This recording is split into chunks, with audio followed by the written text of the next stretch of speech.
त्याच्या लाटी येण्याच्या दाट शक्यता आहे. आपण ज्यावेळेस राजस्थान गुजरातच्या भागात जातो त्यावेळेस आपल्यापेक्षा थोडी उष्णता तिथे जास्त असू शकते. त्यामुळे बॉडी डिहायड्रेशन होणे या अशा गोष्टी टाळण्यासाठी आपण आता कसं होतं, यात्रा आपण डिक्लेअर केलेली, परत म्हणलो असं पुढं ढकलली तर म्हणलं की निवडणूक पुढे गेली म्हणून यात्रा पुढे ढकलली. त्यामुळे तो पण आपण विषय थोडासा टाळला होता. आता मी तुम्ही सांगितल्याप्रमाणे याच्यात आपण एक असतं आपलं नेहमी उद्देश, जास्तीत जास्त आपल्याला कसं काय त्या ठिकाणचं पाहता येईल. आता ज्यावेळेस आम्ही आपल्या स्लीपर बस आहेत त्या बसवाल्याशी बोलताना त्याच्या काय मनात आलं का नाही, म्हणलं आपण जाताना पहिले सत्य सुरू केलं जाईल. म्हणजे काय आम्ही नव्हतं ठरवलं, त्या विचारांचं सांगितलं, मला तू सांगितलं आपण जाताना सकाळी त्यासाठी आपल्याला साधारण आपण पहिलं शेड्यूल वेळ होतं आपलं, पण याच्यामुळं आपण सकाळी जितकं लवकर निघू. कारण काय होतं गिरनारला, आता मला एक सांग, गिरनारला किती जण पायी चालणार याच्यातलेच सांगा हातवर नाही तुमच्या मनाची मानसिकता किती जणांची, 10,000 पायऱ्या चढायचे, किती जण 10,000 पायऱ्या काढणारे हातवर काढायचे. मामा एक आहे 4 2 6 7 8 9 पायी चालणार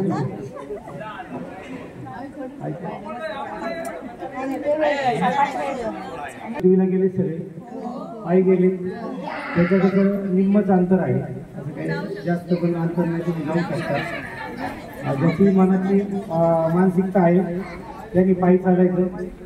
ज्याला वाटत नाही की बाबा आपलं शरीर साथ देणार नाही किंवा आपल्याला पुढे 4-5 दिवस प्रवास करायचा आहे, कारण ही गोष्ट सुद्धा गरजेची आहे. कसं होतं आपल्याला पुढे 4-5 दिवस प्रवास करायचा, त्यामुळे आपण आजारी पण पडलो पण नाही पाहिजे, हे पण प्रत्येकाने बघितलं पाहिजे. तुम्ही पायी जाणार, पायी येणार आहे का फक्त पायी जाणार आहे, त्याने झोपेने येणार आहे?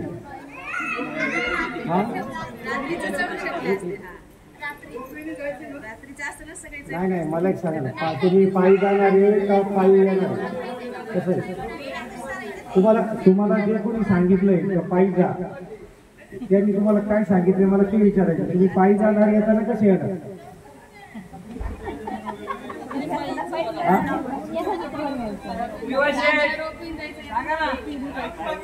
ज्यांनी हातवर गेले होते ताई कसे येणार तुम्ही?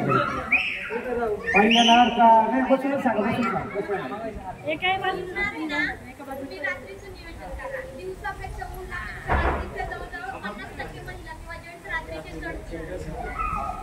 रात्रीचे तुम्ही नाही, रात्रीचे काही जर व्हिडिओ पाहिले ना त्याच्यात तुम्ही यूट्यूबला जाऊन सर्च करा, तुम्हाला त्या रस्त्याची क्लिअर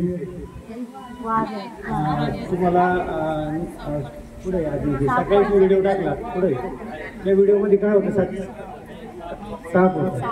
आणि हे जे दिवस आहेत ना हे दिवस कसे आहेत, जे काय विषाचर प्राणी आहेत तर गेले सर बरोबर का, विषाचर प्राणी बाहेर येण्याचा हा संध्याकाळचा टायमिंग असतो. आपण इथून निघायचं, मी पहिलं सुरुवात का केली नाही तुम्हाला का विचारलं मी करणार. आपण जर इथून लवकर निघालो म्हणजे समजा सकाळी 6ला 7ला असं निघालो आपण, शनिवारचं वाटलं तर शनिवार नाही मंगळवारचं एक टायमाचं जेवण बरोबर घेतलं आपण, असं समजूया सकाळी 6ला निघालो, या निघायचं जेवण बरोबर घेतलं, वणीला जाताना आपण गाडीत जेवलं, टाईम वाचवण्यासाठी गाडीत जेवायचं आपल्याला, समजा गाडीत जेवलं, सुक्क शक्यतो घेतलेलं बरं राहतं. आणि फक्त शृंगी झाल्यानंतर आपण कमीत कमी माझ्या मते आपण जर 3-4 वाजेपर्यंत जर पोचलो पहाटे, तर पायी जाणाऱ्यांना पण एक हे होईल का आंघोळ करायची आणि चालायला सुरुवात करायची. रोपवेवाल्यांना 7 वाजता आपल्याला सोडलं जाईल. 700 रुपये तिथं रोपवेचं तिकीट आहे. जायचं समजा वन साईड गेलं कोणी तर 400 रुपये तिकीट आहे. आता सगळीकडं जे पायी जातात ते यात्रा कशी करतात तुम्हाला सांगतो. ते समजा रात्री चालायला सुरुवात केली किंवा सकाळी चालायला सुरुवात केली तर त्यांच्या डोक्यात शेड्यूल काय असतं, जाताना अख्ख्या 10,000 पायऱ्या पायी चालायचं, येताना आलं निम्म्या पायऱ्या उतरायच्या, म्हणजे 5,000 उतरायच्या आणि 5,000 पासून रोपवेनी खाली यायचं, असं प्रत्येकाचं शेड्यूल असते. पण आपण पोचणारे पाठ म्हणजे आपण जितक्या लवकर जायचा प्रयत्न करू तेवढं इथून जितक्या लवकर येऊ तेवढं लवकर पोचू. जर आपण समजा सकाळी लवकर गेलो आणि चढायला सुरुवात केली तर मला वाटतं रोपवेने गेलो तर एक 7-7:30ला जरी गेलो आपण 7:30-8ला तर रोपेनी 15 मिनिटात आपण 5,000 पायऱ्या कव्हर करणार आहे.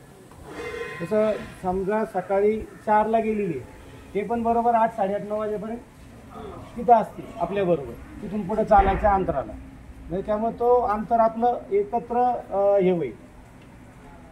त्यामुळं ज्यांना पायी चालायचे आपण शक्यतो प्रयत्न हाच करणार आहे का आपण जितक्या लवकर पोचू तितक्या लवकर ज्यांना पायी चालायचं त्यांनी आंघोळ करायची आणि चालायला सुरुवात करायची तिथून पहिल्या पायरीपासून. आणि ज्यांना रोपवेला आहे त्यांनी थोडंसं वाटलं तर आराम करून 7 वाजता आपलं रोपवेने निघायचं. पण माझं सगळ्यांना म्हणजे या सगळ्याची विनंती, हे बघा देव कसा आपण पावतो, आपण असलो तर देव पावेल. त्यामुळं 700 गेले तरी चालते, मी तर रोपवेने जाणार आहे बाकी सांगता येईल. त्यामुळं मनाची तयारी करा. असं काय असं नाही का बा पायी गेल्यावर आपल्याला पायी चालायचंच आहे. शेवटी बघा तुम्ही लोक हेलिकॉप्टरनी काय का अमरनाथ केदारनाथ हेलिकॉप्टरनी जातात किंवा येऊन जातात, जो त्रास व्हायचा आहे तो तेवढाच त्रास होणार. त्यामुळं शक्यतो जर रोपवेचं जर प्रत्येकाने जर केलं, आमचं म्हणजे प्लॅनिंग काय होतं समजा आता तुम्हाला प्लॅनिंग सांगतो त्याच्यावर तुमचं रोपवेचं तुम्ही मला गणित सांगा. सकाळी समजा 6-7ला आपण इथून निघालो, साधारण एक 5 तासात आपण वणीला पोचू. 12 वाजेपर्यंत आपण वणीला पोचू. 7 वाजता जर निघालो तर 12 वाजता गेलो तर एक 2 किंवा 3 तासात आपलं त्या गाडीने जाऊन म्हणजे रोपवेने जाऊन खाली येऊन दर्शन होईल. तिथून जर 2-3ला आपण जर निघालो तर सकाळी पहाटे रात्रीचं कुठंतरी सुरत पशी जेवून रात्री 3-4 वाजेपर्यंत आपण याला पोचू गिरणार. चालत जायचं तिथं पण पुढं केदारनाथ बद्रीनाथ ते म्हणजे तिकडचे लोक ते 4 धाम मानतात. पण ॲक्च्युअल 4 धाम जे काय जे आहेत बद्रीनाथ हे बद्रीनाथ जगन्नाथपुरी द्वारका आणि रामेश्वर हे मेन. आता तुम्ही पहिलं द्वारकेला भगवान श्रीकृष्णाचंच आहे, जगन्नाथपुरीला कृष्णाचंच आहे, त्याच्यानंतर ते बद्रीनाथला पण हे आहे. तर ते मला रामेश्वरचं कोणं उलगडलं नाही का तिथं भगवान शंकराचं आहे, पण मला तर ती मूर्ती रामाने प्रस्थापित केली म्हणून रामाने म्हणून ते या 4 धामांपैकी मानलं गेले. असं आपलं ते पवित्र धाम. त्याची बेट द्वारका म्हणजे जी भगवान श्रीकृष्णाची द्वारका समुद्रात बुडाली. मला वाटतं काय सातपुरी दिला होता त्याची आई कोण दुर्योधनाची गांधारीने मला वाटतं भगवान श्रीकृष्णाला शाप दिला होता का तुझ्या पण कुळाचा नाश. त्याच्यानंतर भगवान श्रीकृष्णाच्या म्हणजे देवस्थानानंतर आपण आता याला सोमनाथला जिथं देह त्यागला त्याच्यानंतर आता त्याची सुद्धा तुम्हाला माहिती ज्यावेळेस भगवान श्रीकृष्णाने तिथं देह त्यागला त्यावेळेस तिथं त्यांचा अंत्यविधी झाला. ते जे हृदय समुद्राने वाहून गेलं ते जगन्नाथपुरीला गेलं. तिथं मला वाटतं जगन्नाथपुरीला श्रीकृष्ण बलराम आणि सुभद्रा या 3 मूर्ती आहेत. आणि आजही त्या मूर्तीच्या याच्यात हृदयामध्ये आजही तो म्हणजे जे काय हृदय वाहून गेले ते आजही ते तसंच आहे. ज्यावेळेस 12 वर्षांनी त्या मूर्ती तुम्ही वाचल्या असेल गुगलला आता बऱ्यापैकी यूट्यूबला येतं. ज्यावेळेस त्या मूर्त्या आपण बदलतो म्हणजे ते बदलतात तर पूर्ण जगन्नाथपुरी डार्कमध्ये अंधार केला जातो. जे पुजारी ह्या मूर्तीतून काढून त्या मूर्तीत ठेवतात त्यांच्या पण डोळ्याला पट्ट्या बांधल्या जातात व त्यांना काही दिसू नये. आणि संपूर्ण ते प्रक्रिया ही अशी 12 वर्षांनी.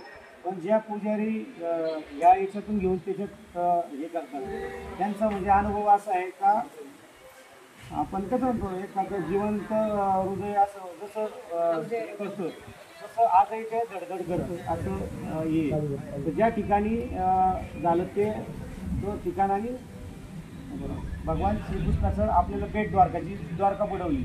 मला वाटतं आता मोदीजी मध्ये गेले होते समुद्रात. भविष्यात म्हणजे हे पण होईल का काय म्हणतात पाणबुडीनी मला वाटतं तिथं जो इकडचा महाराष्ट्राचा प्रोजेक्ट तिकडं होतो तो सुद्धा तिथं ती काही दिवसांनी द्वारका पाहायला भेटेल जी समुद्रात बुडालेली. पण आता नाही आपल्याला भेटणार. तिथं एक मंदिर आहे मला वाटतं त्या मंदिराचं आपल्या मंदिराचं हा ते एवढ्या खाली थोडी जातात, एवढ्या खाली नाही जाणार. मंदिराचं तिथं दर्शन घ्यायचंय.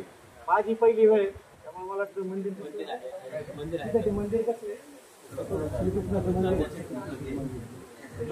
खाली जायला लागतं.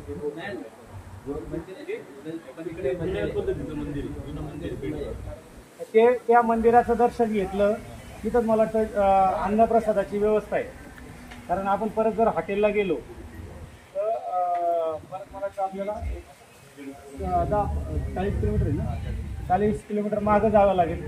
त्यामुळे तिथं अन्नप्रसाद घेऊन आपण जे आपलं मला वाटतं 11वं ज्योतिर्लिंग आहे नागेश्वर ज्योतिर्लिंग. आता आपल्या इकडची महाराष्ट्रातली लोक आपण औंढा नागनाथ मानतो, कोणी परळी वैजनाथ मानतो, पण जे 12 ज्योतिर्लिंग पकडली गेले त्याच्यामध्ये महाराष्ट्रात फक्त 3च ज्योतिर्लिंग आहेत, त्र्यंबकेश्वर, भीमाशंकर आणि गुप्तेश्वर. मला वाटतं आपली 2 झालेली, गुप्तेश्वर आणि त्र्यंबकेश्वर झाली. भीमाशंकर आपण सगळ्यात शेवटी ठेवले कारण तिथे आपल्याला काहीतरी वेगळं करायचं डोक्यात प्लॅनिंग आहे. 12 ज्योतिर्लिंग झाल्यानंतर तर नागेश्वर ज्योतिर्लिंग आपण त्या ठिकाणी मला वाटतं दुपारी ते मंदिर बंद नसतं, बाकी सगळी मंदिरं 5 वाजेपर्यंत बंद असतात. त्यामुळं आपण नागेश्वर ज्योतिर्लिंगाचं दर्शन एक 12 ते 4च्या दरम्यान 3-4च्या दर्म्यान ते करूया. ते झाल्यानंतर द्वारकेच्या जे द्वारकाधीशाचं मंदिर आहे 4 धामचं, तिथं आपण आपल्याला उतरल्यानंतर पहिलं समुद्रकिनारी जाऊ. थोडंसं काय तिथं पण एक छोटे 10-20 रुपयाचे शो असतात, दाखवतात. आणि इकडं काहीतरी मला वाटतं सोन्याची द्वारका दाखवली जाते. इथं इथं काय तयार केलेली, आम्ही पण गेलो नाही त्यामुळे आपण सगळे तिथं गेल्यावर ठरवू. जी द्वारका आहे ना ती ऍक्च्युअली प्रायव्हेट केलेलं आहे कुणीतरी, म्हणजे सोन्याची द्वारका म्हणतात त्याला, तर ती प्रायव्हेट आहे. ते सगळेजण मी बघितलं येताना आपलं स्टॅच्यू ऑफ युनिटी काय आपल्या ह्याच्यात नव्हतं. जसं तुम्हाला सांगितलं का सप्तशृंगीला जा हे गाडीवाल्यांनी सांगितलं, तसं आम्ही ते चेक केलं ते 50 किलोमीटर वाढते. आता याच्यात किती जणांचं झाले स्टॅच्यू ऑफ युनिटी? हे बऱ्याच जणांचं झालं नाही.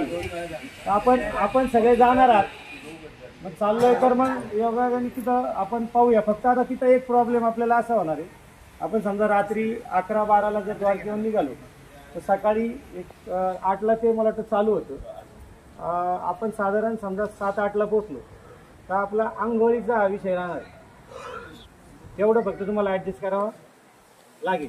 आपण कुठंतरी फ्रेश व्हायला गाडी थांबू, त्या ठिकाणी फ्रेश व्हा. वाटलं तर काय कपडे बदलायचे पुढं तुम्ही कपडे बदला. कारण नाही ते तू थोडं तरी म्हणणार तुला आपल्याला देतो जाता येतं आणि 1-2 स्पॉट दाखवतात.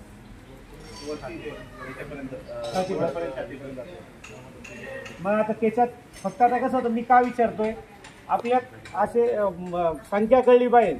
आता सगळे 130 रुपये ते 150 रुपयाचं तिकीट काढून जाणार का कोणाला पुतळ्यामध्ये पण वरती जायचे?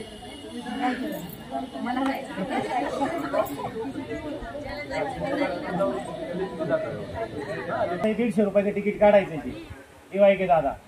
तर आपण पुढे आपण मग तो चालायला सुरुवात करणार असा आपला तो हा विषय होता. म्हणून त्यासाठी हे सांगत होतो.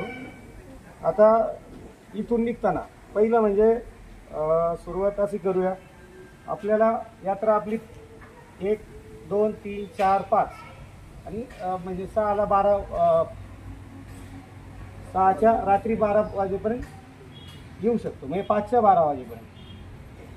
तर आपल्याला बरोबर 4 ड्रेस घ्यायचे, 4 किंवा 5. शक्यतो काळ्या कलरचे कपडे याच्यात तुम्ही सगळ्यांनी टाळा.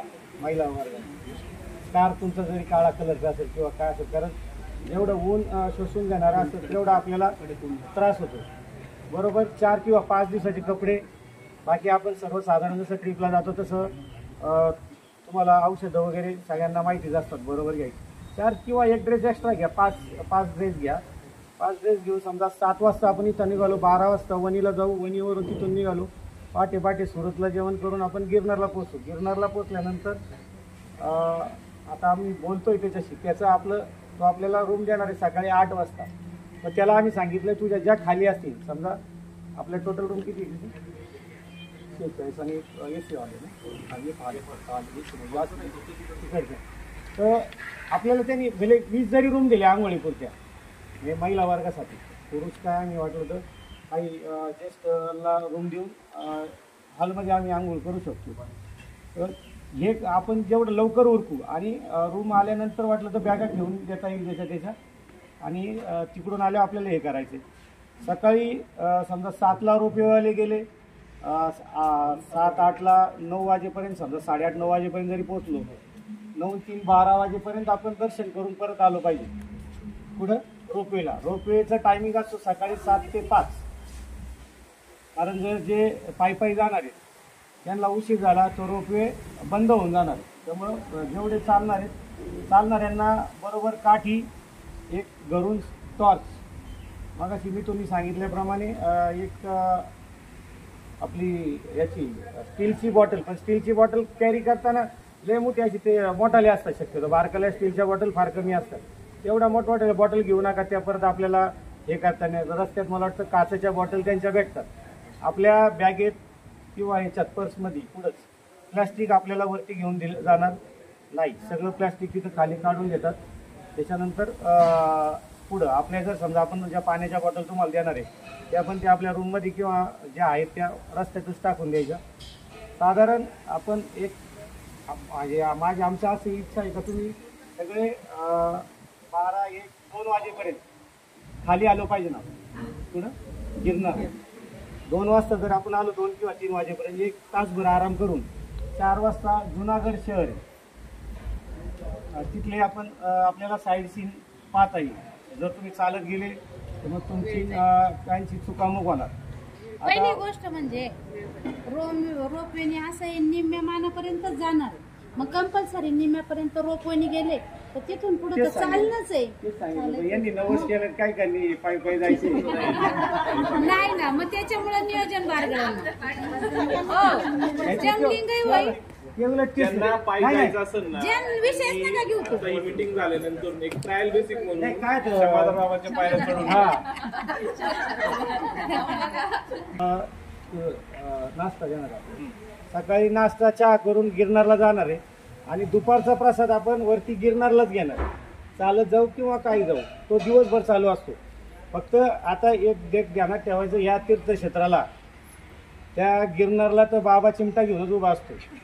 जर शिल्लक राहिलं, आपल्याला जेवढी आपली कॅपॅसिटी आहे तेवढंच घ्यायचं. तिथं जर शिल्लक दिसलं तर मग मी असू तुम्ही कोणी असू, चिमटा मारल्याशिवाय ते काय थांबती नाही. उलट आपलं गोरक्षनाथाचं खाली एक आश्रम आहे, तिथं पण जेवण एकदम छान भेटतं. म्हणजे मोफत असतं जेवण तिकडे सगळी. पण कसं होतं, त्यांच्या नियम अटी जास्त आहे. आपल्या लोकांना ते जे पण नाही, त्यांच्या रूम पण आहे स्वतःच्या, पण ते तुम्हाला मिश्री, तंबाखू, चप्पल पण बाहेर काढायला विकत आपल्याला.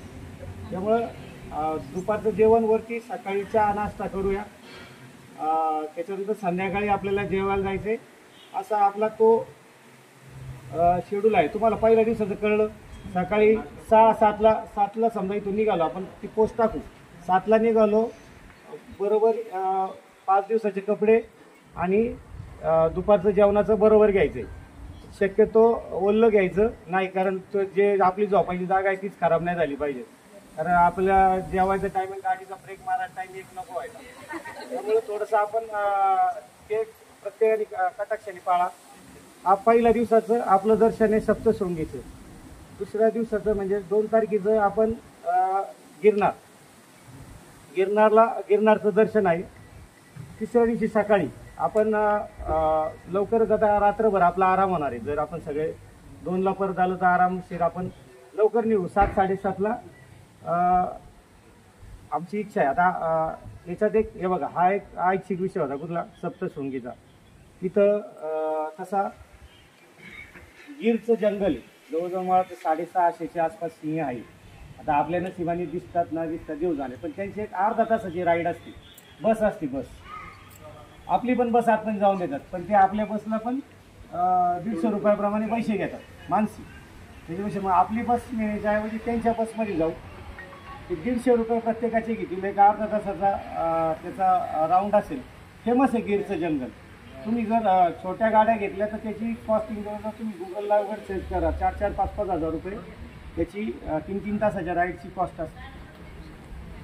ते जंगल करून तिथं बाहेर जेवण करूया ते शासनगीरला, आणि तिथून साधारण एक 12 वाजता निघायचं आपलं प्लॅनिंग आहे. जेवण करून 12 वाजता निघालो तर दुपारी 2 वाजेपर्यंत आपण सोमनाथला आलो पाहिजे. आता सोमनाथचं दर्शन करायच्या आधी तिथं काही म्हणजे ऐतिहासिक पौराणिक अशी ठिकाणे. पहिलं म्हणजे भगवान श्रीकृष्णाला जिथं बाण लागला किंवा भगवान श्रीकृष्णाने जिथं देह त्यागला, आणि जिथून तो कोण हे होता बिल्ल समाजाचा ज्यांनी बाण मारला, ते अशा 3-4 स्पॉट आहे. मला वाटतं बाणगंगा आहे जिथून बाण मारला, ते एक भालका तीर्थ आहे जिथं भगवान श्रीकृष्णाला बाण लागला, आणि गोलकधाम तीर्थ म्हणून आहे जिथं भगवान श्रीकृष्णाने देह त्यागला. हे 3 गोष्टी तरी आपल्या त्या रिक्षावाल्याच्या, आता आपण एक तिथं जर तुम्ही सर्च केलं तर 30 रुपये ज्या गव्हर्नमेंटच्या बस आहे याचे 10 पॉईंट दाखवायचे, पण त्याचं टायमिंग आपल्याला माहीत नाही. ते कुठं नेटला एकच बस असते ती, मला वाटतं काहीतरी ती एकच दिसते शेड्यूलमध्ये. मग ते जरी नाही जमलं तर आपण समजा वैयक्तिक रिक्षा करून करत असं तर आपण समजा काही जण परत काय सोमनाथला जाणार नाही, हे पाण्याची ठिकाणे, तर हे करून साधारण एक 4-4:30-5 वाजेपर्यंत आपण सोरटी सोमनाथ ज्योतिर्लिंगाच्या, म्हणजे पहिलं ज्योतिर्लिंग आहे, या ज्योतिर्लिंगाच्या दर्शनासाठी आपण तिथं जाणार आहे. आता आपण आपला जो काय संकल्प 12 ज्योतिर्लिंगाचा, आपण हे 12 ज्योतिर्लिंग करताना आपल्या लक्षात एक हे पण आलं पाहिजे का प्रत्येक ज्योतिर्लिंगाचं एक वेगवेगळं महत्त्व असतं. समजा आपण आता मध्ये याचं केलं महाकालेश्वर केलं, तर महाकालेश्वर केल्यानंतर आपल्या मनात जी काही भीती वगैरे असते त्या भीतीपासून मुक्ती भेटते. तसं सोरटी सोमनाथ हे पहिलं ज्योतिर्लिंग असं आहे 12 ज्योतिर्लिंगाचं, का जे ज्योतिर्लिंग केल्यानंतर माणसाच्या आयुष्यात का धन संपदा प्राप्त होते. आणि हे आपण सगळे हिंदू आहेत, पण हे मोगलांना सुद्धा माहिती होतं. त्यामुळं सगळ्यात जास्त जर अतिक्रमण झालं असेल तर ते सोरटी सोमनाथच्या मंदिरावर झालं. 17 वेळा मला वाटतं त्याच्यावर अतिक्रमण झाले. जुनं मंदिर जे आहे ते 17 वेळा पाडण्यात आलं, असं त्याचा इतिहास आहे. कारण मला वाटतं पूर्वी असे म्हणायचे त्या जुन्या मंदिरात म्हणजे त्या भागात अशी एनर्जी होती का ज्योतिर्लिंग सुद्धा हवेत असायची अशी त्या हे. तर ते आपल्याला त्या ज्योतिर्लिंगाचं मेन दर्शन हे करायचं. दर्शनाला साधारण मला तिथे पास पण आहे, 300 रुपयाचा पास आहे, 500 रुपयाचा पास आहे, आणि मोफत पण आहे. तिथे काही लेवल दर्शनाला लागणार, दर्शन आपलं स्पीडने होणार आहे. ते 300 किंवा 500 रुपयाच्या पासमध्ये कुठली तरी पूजा करतात, एक 5-10 मिनिटाची पूजा असते. त्या पूजा त्या ह्याच्यात त्या हे करतात. ते दर्शन झाल्यानंतर त्याच्या मागच्याच बाजूला जुनं मंदिर आहे याचं सोरटी सोमनाथ जे पाडलं गेलं. त्या मंदिराला थोडासा वेळ आपल्याला इथं जर समजा अर्धा तास गेला तिथं आपल्याला 2 तास जाते. म्हणजे आपण इथं साधारण 4:30-5ला लागलो, 6 वाजेपर्यंत जर इथं बाहेर पडलो तर तिथं आपल्याला 1-1.5-2 तास धरून चालायचं. 7चा मला वाटतं त्यांचा आरतीचा टायमिंग असतो मंदिराचा. समजा जरी झालं तरी थोडंसं मागं पुढं हे करून त्याच्या पाठीमागं समुद्र आहे आणि एक गार्डन आहे, आणि एरिया खूप छान आहे. आता काही काही ठिकाणी आपल्याला मोबाईल घेऊन दिले जाणार नाही, पण आता करायचं कसं आहे, समजा सोरटी सोमनाथ ज्योतिर्लिंगाच्या आतमध्ये आपल्याला मोबाईल घेऊन दिला जाणार नाही, पण बाहेर आल्यानंतर जे काय समुद्र किनाऱ्याचे व हे किंवा मंदिराबरोबर जो फोटो आहे त्यासाठी आपण शेखरांना पुढे जा. शेखरांना शालींनी जसं शिर्डीला मदत केली, फक्त काय करा त्या मोबाईल आहे ना कुठून तरी आपलं बघ तुमचं शक्यतो प्रत्येकाचा आता लॉक आहे त्यामुळे काही लई अडचण येत नाही. प्रत्येक बसच्या गाडीत ज्यांनी त्याचे मोबाईल एक आपण 3 मुलं देऊ त्यांच्याकडे तुम्ही ते मोबाईल जमा करा, दर्शन करून बाहेर आले का त्या मुलांकडून घ्या आणि तुम्ही तिथं तुमचे फोटो वगैरे काढा. कारण परत गाडीत जवळ जर शिवाचा असतो त्याच्यावर इतिहास दाखवला जातो अख्ख्या मंदिराचा पुनर्निर्माणाचा वगैरे, तर तो आपल्याला पाहिजे की साधारण 50 रुपये तिकीट आहे. तर तिकीट आपल्याला एक जणात घ्यायचं. तिकीट चालू होतं 6ला चालेल. आपल्याला समजा हे करून त्या तिकीट आधी काढून घ्यावं लागतील मुलांना, कारण हे परत तिकडून येऊन इकडे दर्शनात तिकीट काढायला एवढ्या ना घेऊन जाता. समजा 3 गाडीची आपण एक 10 जण जरी उभे केले तरी आपल्याला ते तिकीट भेटून जाते. तिकीट लिमिटेड आहे, तिकीट तिथं जी बस सिटिंग कॅपॅसिटी आहे ना ती लिमिटेड आहे. त्यामुळे आपण आपली पहिली तिकीटं काढून ती प्रत्येकाची इंडिव्हिज्युअल त्याची देता येईल. तसंच रोपवेचं सुद्धा आहे. रोपवेचं सुद्धा गाडीत आहे ना ग्रुप करू, पैसे एक जागी करू. एक जण जरी गेला तरी तो 100 लोकांना तिकीट काढून येऊ शकतो. आणि तिकीट प्रत्येकाचं इंडिव्हिज्युअल असतं. म्हणजे मी लवकर आलो तुम्ही लेट आले तर तिकीट तुमच्या हातात असेल. फक्त काढताना आपण एक जण वाटलं तर तुम्ही आवरीपर्यंत 2 जण जाऊन तिकीट काढून ठेवते ना आपले तिकीट. तर त्याचं पण गाडीत बसल्यानंतर आपण ते नियोजन करू. का गाडीचं जे शक्यतो त्याचे पैसे जर गोळा केले तर आपल्याला ते फास्ट होऊन जाईल. एकदा ते दर्शन केल्यानंतर रात्रीचं आपण तिथं जेवण करणार आहे.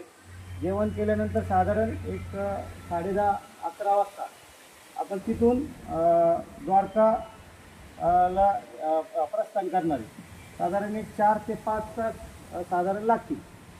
म्हणजे 11ला निघालो तरी 12 आणि 3 2 ते 3 वाजेपर्यंत आपण याला असू द्वारकेला. तिथं रूम केलेले तिथले रूम मला वाटतं AC आहे. सगळ्यांना AC हॉलसुद्धा AC. तर त्या रूम मध्ये गेल्यानंतर आपल्याला स्लीपर कोच असल्यामुळे बऱ्यापैकी आपला आराम होणार आहे. सगळ्यांचा झोपा एकच होणार आहे. तर तरी 2-3 तास एक आपण तिथं रेस्ट करू. सकाळी तिथं नाश्ता करू याला द्वारकेला. आणि तिथून आपण बेट द्वारकेला जाणार आहे. तर बेट द्वारकेला जायला 2 ऑप्शन आहे. एक तर बोटिंग जाता येतं किंवा आता नवीन ब्रिज झाला आहे डायरेक्ट आपल्या बस पण तिथं जातील. तुम्हाला नाही ना कुणाला बोटिंग जायची हवस नर्मदेला गेले तशी? नाही ना लय जण बसले होते त्या बोटिंग फुकट चालले होते. बोटनी कोणाला जायचं नाही ना मग बसनी आपण वरती म्हणजे जाऊ. तिथून ते 1-2 स्पॉट आहेत त्यांच्या गाड्यांनी. तो स्पॉट पण आपल्याला पाहता येईल. साधारण 8ला गेलो तर एक 4 तासात आपलं तिथलं उरकलं पाहिजे. 11-11:30 ऊन वाढतपर्यंत आपण तिथून 11:30-12ला तिथून निघू. दुपारचं जेवण कुठल्या तरी आता आपली 2 जेवणं अशी राहणार आहेत का ज्याचं शेड्यूलमध्ये नाही. म्हणजे आपण कुठं फायनल केलेलं नाही. आपल्याला जिथं भूक लागेल तिथं जेवायचं असं प्लॅन आहे. म्हणजे जातानाच्या रात्रीचं आणि येतानाच्या दुपारचं. तो जो आपण एकदा घाट उतरल्यानंतर जो सुरतचा मोठा पॅसेज आहे तिथं प्रचंड हॉटेल आहे. तर त्या हॉटेलांमध्ये आपण कुठंतरी जेवणाची व्यवस्था करूया. एक गाडी जी पुढं राहील 2-2 गाडी एका हॉटेलला किंवा एक गाडी एका हॉटेलला. कारण कसं होतं एकाच हॉटेलला आपण सगळ्या 4ही गाड्या जर लावल्या तर ते आपल्याला काही सर्व्हिस बरोबर देणार नाही. त्यामुळे थोडंसं त्या 2 जेवणाला आपण बरोबर नसतो. येताना समजा सुरतला आपण वेगवेगळ्या 4 हॉटेलला जेवलो तर संध्याकाळी 6-7 वाजेपर्यंत आपण नाशिक किंवा बोट्यापर्यंत 8-1 वाजेपर्यंत येऊ. बोट्याला तिथं जेवण करून रात्री 10 वाजेपर्यंत आपण मनसरला पोहोचू. असं आपलं शेड्यूल आहे. आता त्याच्यात जे लोक जोडीने आलेली मग अशी तुम्ही सांगितली त्यांना विनंती आपले आपले कपडे आत्ता सेपरेट करून ठेवा. काय होतं परत तिथं गेल्यानंतर परत बॅगेसाठी मग हे व्हायला लागतं. अशा एक साधारण आपलं या यात्रेचं शेड्यूल आहे. याच्यात कुणाला काही शंका आहे? त्याच्यानंतर तुम्हाला बरोबर किती पैसे लागतील याचं मग मी तुम्ही एक कॅल्क्युलेशन सांगितलं होतं.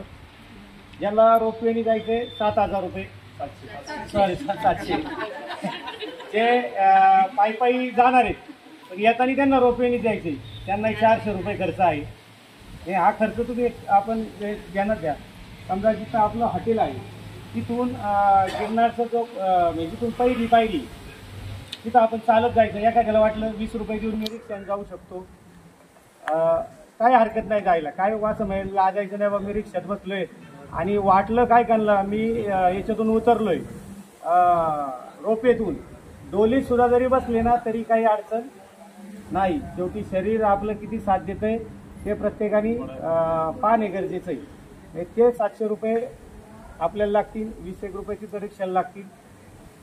आता गिरच्या जंगलामध्ये जायचं का नाही हा ज्याचा ऐच्छिक विषय आहे. आपण काय म्हणणार नाही का तुम्ही जा, तुम्ही जेवणाच्या ठिकाणी जेवण करून घेतलं तरी चालेल, पण एक 150 रुपये आपण तिथपर्यंत चाललोय तर आपण पाहायला काय हरकत नाही. म्हणून ते तिथं एक 150 रुपये लागतील. रिक्षावाला साधारण एक 7-10 स्पॉटचे 100 रुपये घेतो आणि 50 रुपये लाईट शोचे, म्हणजे 700 हे 850 हे 150 1000 रुपये एक याला लागतील. द्वारकेला काय एक किरकोळ 5-50 रुपये समुद्र किनारे सोडायला 5-50 रुपये घेतात आणि एका 2 ते काय 20-20 रुपयाचे हे असतात ते किरकोळ कारकोळ असते ना. 1000-1100 रुपये आपल्याला तुम्हाला बरोबर लागतील आणि त्याच्या बिल्डिंगला 350 रुपये लागतील. हे वाढले पहिले 1,500 रुपये एकाला जवळ वणीचे 100 आहे. 100 रुपये 1600 म्हणजे 2000 रुपये तरी प्रत्येकाने बरोबर असावे. आणि शेवटचं जे कंपार्टमेंट आहे ते खाली 5 आणि वरती 5 असं 10 असं 50ची कॅपॅसिटी आहे मागे स्लीपर कोचला. फक्त हे आपण सगळ्यांनी एक थोडंसं एकमेकाला सहकार्य करायला पाहिजे. जे वयस्कर लोक आहे ज्यांना आता किती आहे ते समोर आल्याशिवाय आम्हालाही आकडा कळणार नाही. वय लिहा तर ते याच्यात कुणीच वय लिहिलं नाही अजून. त्या गाडीला टिपीला द्यायचं ते आता वय आम्हाला अंदाज लिहायला लागते. मग ते जर वय किंवा वय बनण्यापेक्षा शारीरिक कॅपॅसिटी प्रत्येकाची कशी ही खूप गरजेची ते माहीत नसल्यामुळं आता 3 बस आहे. 1 मिनिटा 3 बसचं मी तुम्हाला माणसं देतो. आता एक बस विकास जाधव आहेत, एकीला अरविंद धनवडे आहेत आणि एकीला अरुण नाना आहे. फक्त माझी एक सगळ्यांना विनंती आहे का कुठलाही वाद न होता. समजा जरी एखादी आज खाली बसली तर उद्या असं उज्जैनला पण लोक हा म्हणली कोणी बदललं नाही. नाही ज्यांचं बदललं त्यांचं त्यामुळे नाही तुम्ही आम्हाला आता मी मग 3 यात्रेला म्हणलं आणू नका, तुम्ही आणलंच. पण रोपवेला गेले तुम्हाला ते काय सुट्टी देणार नाही. ते तुमच्याकडून ते 700 का काय 350 रुपये असतील. तिथं उंचीचे हे लावलेले तिथं तुमच्याकडं पैसे घेणार. तुम्ही अभयारण्यात आतमध्ये गेले तिथं तुमच्याकडनं पैसे घेणार. तुम्ही रिक्षात बसले तिथेही पैसे घेणार. आणि जरी कोणी आणू नकाच आणि तुम्ही जे 1-2 सांगितले त्यांना एक विनंती आहे का बाबा नाही ताटं सेपरेट घेऊ नका. त्याला तुमच्या ताटात जेवायला लागेल. म्हणजे जी 5 वर्षाच्या आतली त्यांना काही ताटाची सेपरेटची गरज नाही. असं एक आहे. तुम्हाला काही शंका पत्रकार मित्र सगळ्यांच्या लक्षात आलंय ना. काय लय असं विचार करण्यासारखं नाही. फक्त गिरणारचं थोडंसं दडपण आहे चालायचं. या बातमीचे प्रायोजक आहेत Sita Motors service and spares. आमच्याकडे सर्व प्रकारच्या 4 व्हीलर गाड्यांची कामे काळजीपूर्वक व योग्य दरात केली जातील. आमचा पत्ता जुना चांडोली रोड, सिद्धिविनायक वजन काट्या शेजारी 40 बंगला, मनसर, तालुका आंबेगाव, जिल्हा पुणे. संपर्कासाठी क्रमांक 95 61 73 56 67.